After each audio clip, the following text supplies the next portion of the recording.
កាយថាផ្លូវជាតិពេកបាច់គីមួយរត់ទៅវាកាត់ពង្រីកដើមទ្រូងឡើងពងមុនរៀបការ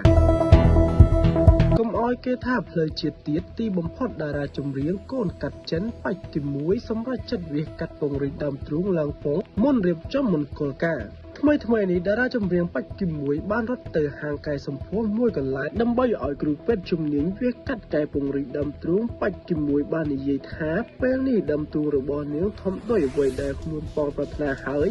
ក៏គ្មានអ្នកណាហ៊ានហៅខ្លួនថាផ្លូវជាតិទៀតដែរកញ្ញាបាច់គីមួយពិតជាពេញចិត្តខ្លាំងជាមួយដើមទ្រូងថ្មីរបស់ខ្លួនជាក់ស្ដែងមួយរយៈពេលចុងក្រោយនេះពេលទៅណាមុខណាម្ដងនាងជ្រើសរើសតែសម្លៀកបំពាក់វាចំហដើមទ្រូងដើម្បីបង្អួតភ្នែកទស្សនិកជននិងមិត្តភ័ក្តិ